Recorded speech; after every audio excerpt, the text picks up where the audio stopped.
नमस्कार, मैं हूं नेहा सिंह और आप देख रहे हैं the news launcher UP UK. आज हम द न्यूज लॉन्चर में बात करने वाले हैं यूपी के उस हिस्से की जिसे कहा जाता है कि ये यूपी के सिंहासन का रास्ता है। क्योंकि अक्सर जब बात होती है कि अगर आपको देश का सिंहासन चाहिए, देश की राजनीति में वर्चस्व पाना है, तो आपको यूपी जीतना होगा। लेकिन अगर आपको यूपी जीतना है तो इस हिस्से को जीतना होगा, और वो हिस्सा है पश्चिमी यूपी। जी हाँ, वेस्ट यूपी आपको जीतना होगा, वहां पर आपको अपना वर्चस्व कायम करना होगा। तब आप यूपी पे जीत हासिल कर सकते हैं, तब आप यूपी की सत्ता पर काबिज हो सकते हैं। लेकिन वेस्ट यूपी की जब हम बात करते हैं तो फिर जाटों की बात आती है, तो फिर बात आती है गुर्जरों की, और जब वेस्ट यूपी की बात आती है तो गढ़ की भी बात आती है। वेस्ट यूपी काफी लंबे समय से बीजेपी का गढ़ रहा है। जाट गुर्जर बीजेपी के पक्ष पे वोट डालते हैं, लेकिन अब हवा बदल रही है, और ये ऐसे बदलाव की हवा है जिससे यकीनन बीजेपी खुश नहीं होने वाली। जो खबरें सामने आ रही हैं, जो रिपोर्ट्स सामने आ रही हैं, उससे ये समझ में आ रहा है कि जाट और गुर्जर इस बार बीजेपी से खुश नहीं है। नाराजगी यदा कदा कई जगहों पर सामने आई है। अगर थोड़ा सा हम पीछे जाएं, किसान आंदोलन को हम याद करें, और जब हम जाट और गुर्जरों की बात करते हैं, जाटों और गुर्जरों में जो बड़ी संख्या है वो ज्यादातर किसानी का काम करती है, वो ज्यादातर किसान होते हैं। और जब किसान आंदोलन हुआ उसमें भी ज्यादातर जाट थे। तो जब आप इस तरह से नाराजगी हुई किसानों की, उनको एक तरह से, अगर मैं पंजाबी भाषा में बोलूं तो रोल दिया गया उन्हें, उनकी इज्जत नहीं रखी गई। और किसान आंदोलन एक बार नहीं, अगर हम चरणों की बात करें तो 3 से 4 बार हुआ, अलग अलग चरण में। किसानों को सड़कों पर खाना तक खाना का पड़ा, किसानों को नरमुंड पहनने पड़े। यूपी के किसान जब आए थे तो उन्हें टेंट लगाकर कई दिनों तक बैठना पड़ा, उन्हें खदेड़ा गया, उन पर कई तरह के इल्जाम तक लगाए गए। तो किसान वो सब भूलने वाले नहीं हैं। किसान शांत जरूर हैं पर खामोश नहीं है। अब शांत और खामोश में फर्क सिर्फ शब्दों का नहीं है, शांत और खामोश में शब्दों के अलावा भावनाओं का फर्क है। क्योंकि किसानों के मन में कहीं ना कहीं वो नाराजगी है, और किसान वो नाराजगी दिखाते भी आए हैं। आप कभी किसानों से बात करें, पश्चिमी यूपी की तरफ जाएं, वहां की बेल्ट पे अगर आप बात करें लोगों से, जाटों से, गुर्जरों से, तो उनकी अब वो जो नाराजगी है वो दिख रही है, वो यदा कदा बातों में सामने आ जाती है। अब बीजेपी की टेंशन इसमें भी बढ़ रही है कि अब 2027 में जो चुनाव आने वाले हैं, क्या वो नाराजगी बीजेपी दूर कर पाएगी? और अगर नहीं कर पाई तो क्या होने वाला है? क्योंकि जो दूसरे दल हैं वो इस नाराजगी को भुनाने में लगे हैं। और वैसे भी अगर हम सपा की बात करें, सपा का सुपर हिट फॉर्मूला पीडीए वो हिट रहा है। सपा लगातार अब उस फॉर्मूले को बढ़ाता जा रहा है, अब वो उसमें महिलाएं भी जोड़ रहा है। अभी महिला सम्मान योजना की बात बेशक यूपी में हुई, लेकिन उन्होंने एक उत्सव कर दिया महिलाओं को लेकर। सत्ता में नहीं है लेकिन फिर भी सम्मान दिया, और ऐसा सम्मान दिया कि अगले ही दिन यूपी के हर जगह, आप करें ट्विटर की बात करें, इंस्टाग्राम, हर जगह हैशटैग यूपी की योजनाएं चल रही थी, उनको लेकर हैशटैग्स बना दिए गए। ये इसलिए नहीं हुआ कि वो ट्रेंड में थी, ये इसलिए किया गया क्योंकि एक दिन पहले सपा ने महिलाओं को लेकर एक कार्यक्रम किया। तो कहीं ना कहीं इससे ये समझ में आ रहा है कि डर का माहौल तो अब सत्ताधीन पार्टी में भी है, और वो इसीलिए है क्योंकि काम ढंग से हुए नहीं। जो दावे और जो वादे आपने किए, ना तो आप उन दावों को पूरा कर पाए, ना तो आप उन वादों को पूरा कर पाए। आपकी हर चीज सिर्फ और सिर्फ खोखली रह गई। आप महिला सुरक्षा की बात करते रहे, आए दिन यूपी में इस तरह की तस्वीरें सामने आ रही हैं। अभी की अगर हम खबरों की बात करें, एक किडनी ट्रांसप्लांट प्लांट को लेकर एक खबर लगातार सुर्खियां बटोर रही है। उसमें बताया गया है कि पूरा एक गिरोह है, उसका भंडाफोड़ हुआ है, और जो गिरोह का सरगना है यानी कि प्रमुख डॉक्टर है, उसकी भी तस्वीरें बीजेपी नेताओं के साथ है। अक्सर ऐसा क्यों होता है कि जो आरोपी होते हैं किसी भी मामले में, अभी कुछ दिन पहले जब एक बच्ची के साथ गलत हरकत की गई थी, उसके साथ इज्जत उसकी लूटी गई थी, तो फिर वो जो तस्वीरें आई थी, उनकी भी जो लोकल बीजेपी नेता था उसके साथ तस्वीरें थी। तो फिर दिमाग में यही सवाल आता है कि अक्सर ऐसा क्यों होता है कि बीजेपी के नेताओं के साथ आरोपियों की तस्वीरें आती हैं। और फिर ये चीजें आजकल सोशल मीडिया इतना ज्यादा हो गया है कि फट से लोग पुरानी तस्वीरें निकालते हैं। बेशक जो आपके चाटुकार चैनल है वो ना निकालें अपनी लाइब्रेरी में तस्वीरें, वीडियोस उनके पास भी होती हैं, लेकिन वहां से निकलती नहीं है, दिक्कत ये है। लेकिन सोशल मीडिया पे लोग पुराने आपके हैशटैग्स भी निकाल लेते हैं, पुराने आपके ट्वीट्स भी निकाल लेते हैं, पुरानी तस्वीरें भी निकाल लेते हैं। जब फाइनेंस मिनिस्टर का निकल सकता है कि जब रुपया 62 पर था तब रुपया नीचे गिर रहा था, आज 100 के आसपास जा रहा है तब रुपया नीचे नहीं है। तो फिर जब इन चीजों को कंपेयर किया जा सकता है तो ये जेनजी है।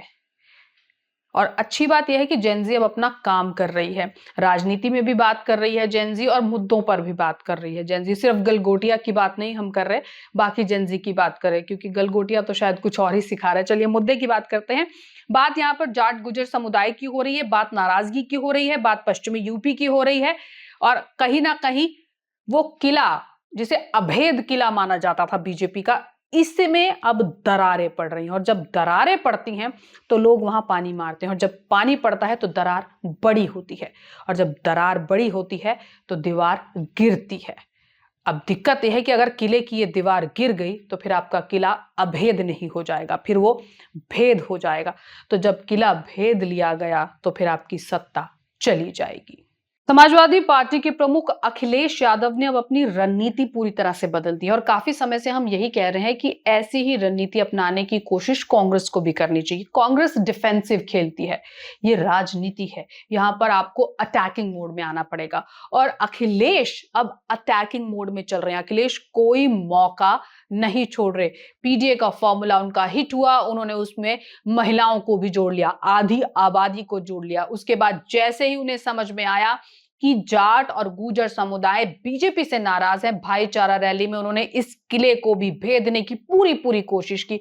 भाईचारा रैली ने कहीं ना कहीं ये दिखा दिया, दादरी में जो ये रैली हुई भाईचारा रैली, इसने दिखा दिया कि अखिलेश का निशाना और तीर दोनों एक ही तरफ है। अगर आपका तीर कहीं और जाए और निशाना आप कहीं और साध रहे हो तो अक्सर रिजल्ट कुछ और आता है। लेकिन अखिलेश ने बता दिया कि उनका तीर भी वहीं जा रहा है जहां उन्होंने निशाना लगाया था। तो बीजेपी को अब संभलना होगा, क्योंकि जाट भी ये डिसाइड कर चुके हैं कि अब हम किसी का भी वोट बैंक नहीं बनने वाले। तो अगर एक समुदाय ये डिसाइड कर ले कि हम आपका वोट बैंक नहीं बनने वाले, हम किसी का वोट बैंक नहीं बनने वाले, तो फिर उस समुदाय को आप सिर्फ और सिर्फ विकास के नाम पर जीत सकते हैं। आप उन्हें विकास दिखा सकते हैं, विकास दे सकते हैं। जाति की बात नहीं हो सकती, धर्म की बात नहीं हो सकती, इससे आपको उठना होगा। लेकिन बीजेपी की बात हमेशा जाति की होती है, हमेशा राजनीति जो है खुद सॉफ्ट हिंदुत्व की बात करती है ये पार्टी, और दूसरी तरफ अखिलेश यादव पर आरोप लगाए जाते हैं कि यादवों को लेकर वो सॉफ्ट है। और इसी आरोप को निराधार करने के लिए अखिलेश कोशिश भी कर रहे हैं। और अगर हम पीछे की बात करें तो अक्सर ऐसा हुआ भी है, ऐसी बात नहीं है नहीं हुआ, यहां पर कोई भी साफ नहीं है। लेकिन अब अखिलेश कोशिश कर रहे हैं कि वो जो उनकी यादवों वाली इमेज है कि वो यादवों को हमेशा उनकी पार्टी में संरक्षण दिया जाता है, वो उसको एक अलग कर रहे हैं। मुस्लिमों को भी जोड़ रहे हैं, GMY यानी कि गुज्जर, मुस्लिम और यादव, नए गठजोड़ की तैयारी हो रही है। महिलाओं को साथ ले रहे हैं, पीडीए फॉर्मूला कर रहे हैं। 5 बनाम 95% का जो सत्ता को लेकर सपा का नया नारा है, यानी कि जो सत्ता है वो सिर्फ 5% लोगों के हाथ में ना हो, बल्कि 95% लोगों के हाथ में हो। अगर इसको हम एक्सप्लेन करके समझे तो कहीं ना कहीं फिर लोगों को लगता है कि हमारी भागीदारी भी होगी, हमसे भी बात की जा रही है, हमारे समुदाय को भी बाद में लिया जा रहा है। महिलाओं को भी लगा कि हमें भी सम्मान दिया गया है। दादरी रैली में जाट और गुजरों को भी लगा कि हमारी भी बात हो रही है। तो कहीं ना कहीं जब इस तरह की चीजें होती हैं तो पॉजिटिव रिजल्ट सामने आते हैं। वहीं अगर मैं कुछ बात करूं सम्राट मिहिर भोज और इसी के साथ साथ कोतवाल धन सिंह गुज्जर के सम्मान का मुद्दा, ये काफी इंपॉर्टेंट मुद्दे रहे, और ये दोनों ही मुद्दे एक बहुत बड़ी भूमिका भी निभाने वाले हैं आने वाले चुनावों को लेकर। क्योंकि जब समुदाय की बात होती है तो समुदाय अपने इतिहास को जरूर याद रखता है। तो फिर जब ऐसी चीजें होती हैं तो फिर नाराजगी बनती है। एक किसान आंदोलन की बात कर लीजिए, इन मुद्दों की बात कर लीजिए, ये कहीं ना कहीं नाराजगी बीजेपी की तरफ जो जाटों या गुजरों की है ये रहने वाली है इन चुनावों में। और बीजेपी को ये समझना होगा कि बीजेपी इस नाराजगी को कैसे दूर करती है। हालांकि अभी अच्छा खासा समय है बीजेपी के पास। तैयारी की बात की जाए तो बीजेपी हमेशा अव्वल अव्वल नंबर रही है तैयारी में, बूथ लेवल तक बीजेपी तैयारी करती है। लेकिन अब वही देखना और समझना होगा कि बीजेपी इस मुद्दे को लेकर किस तरह से तैयारी करती है।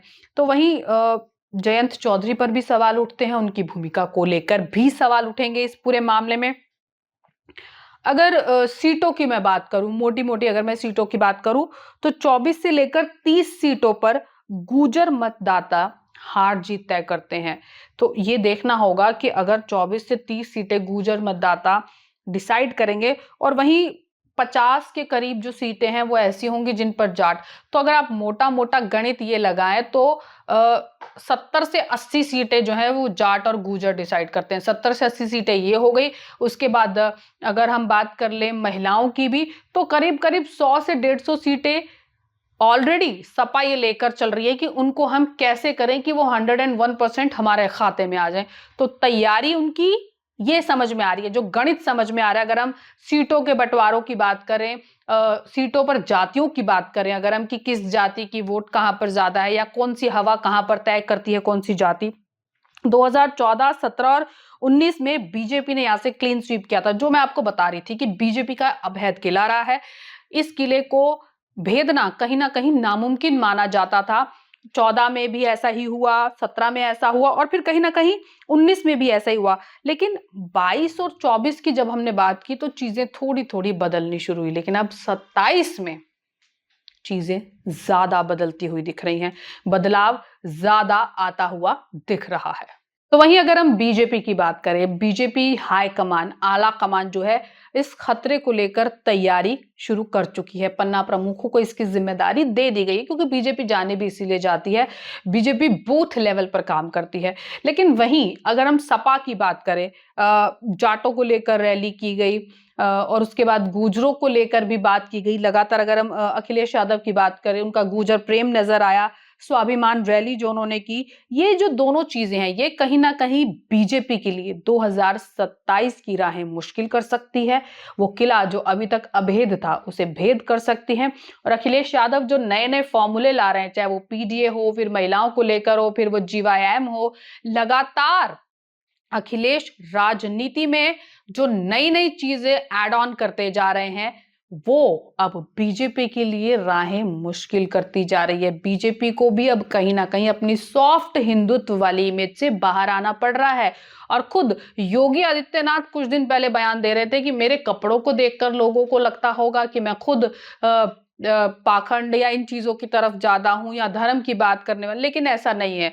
ये कहीं ना कहीं आपके बयान बता रहे हैं कि आपको कहीं ना कहीं सामने वाली पार्टी की तैयारी दिख रही है। आपको समझ में आ रहा है कि चीजें इस बार आसान नहीं होने वाली। इस बार वो जादुई आंकड़ा वाले शब्द नहीं चलेंगे और ना ही कोई मैजिक चलेगा। इस बार आपको काम करना पड़ेगा, दिखाना पड़ेगा कि अब तक इतने सालों में क्या काम आपने किया।